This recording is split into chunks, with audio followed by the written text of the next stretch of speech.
Je passe la parole à Monsieur Colas. Vous avez la parole, Monsieur Colas. Oui, merci, Monsieur le Président. La semaine dernière, lors de la conférence des présidents, nous nous étions mis d'accord pour que ce débat d'orientation budgétaire soit un véritable débat. Las, hier soir, vous avez retourné votre veste. Ce ne sera donc pas un débat, mais une longue suite de monologues. Nous le regrettons.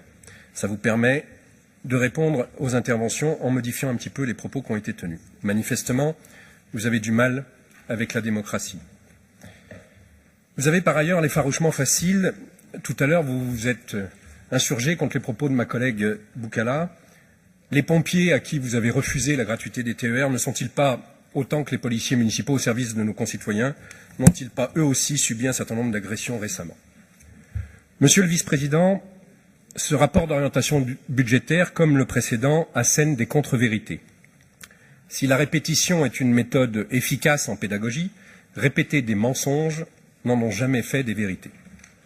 Vous dites avoir baissé le fonctionnement grâce à des économies sur les moyens généraux. C'est faux.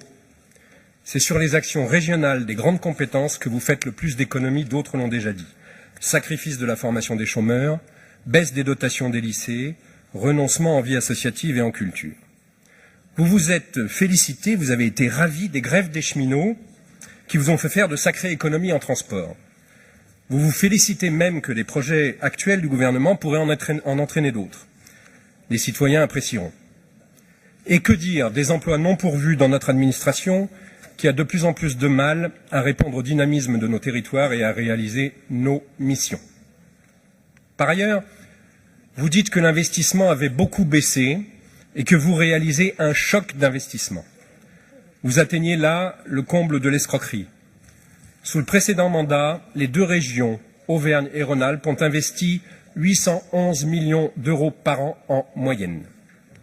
En 2016, vous n'avez réalisé qu'à peine 750 millions d'euros si l'on retire votre tour de passe-passe comptable de transformation d'un crédit-bail en emprunt.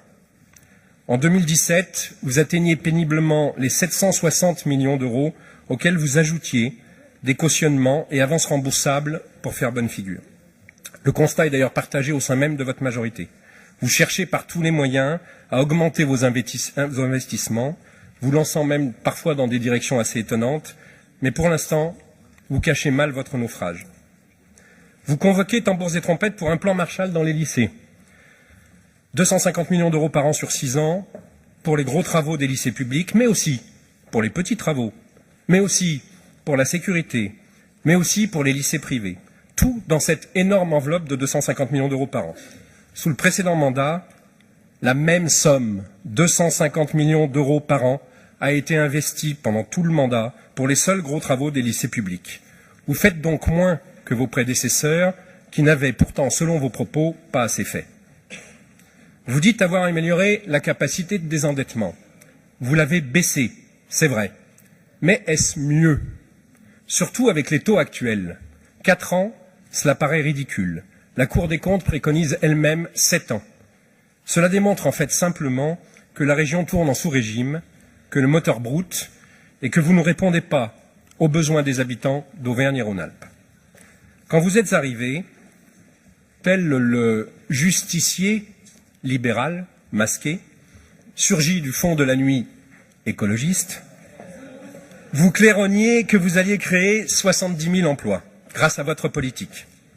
Si on prend en compte tous les chômeurs, y compris les radiés, les formations temporaires que vous fustigez par ailleurs, et là nous vous suivons, en Auvergne-Rhône-Alpes, ils étaient 620 620 en juin 2015, 637 500 en juin 2016, ils sont 645 210 en juin 2018, soit près de 4% de chômeurs supplémentaires, malgré la croissance qui a tout fait pour vous aider. Nous sommes au XXIe siècle, confrontés à un dérèglement climatique de plus en plus visible et dangereux pour notre économie et notre survie, confrontés à une perte de biodiversité sans précédent, confrontés à une inégalité et à une pauvreté plus injuste qu'au sortir de la Deuxième Guerre mondiale, et vos solutions ne sont pas plus efficaces que celles de vos prédécesseurs. Nous sommes en 2018, les experts nous donnent 12 ans pour un virage à 180 degrés, 12 ans pour peu de choses, juste tenter de sauver l'humanité. Pour réussir, nous devrions faire un vrai choc d'investissement dans la transition énergétique des bâtiments, dans la construction et la rénovation de dizaines de milliers de logements, dans toutes les alternatives aux énergies fossiles, notamment dans la mobilité et l'agriculture. Cela créerait des centaines de milliers d'emplois selon les économistes qui y ont travaillé.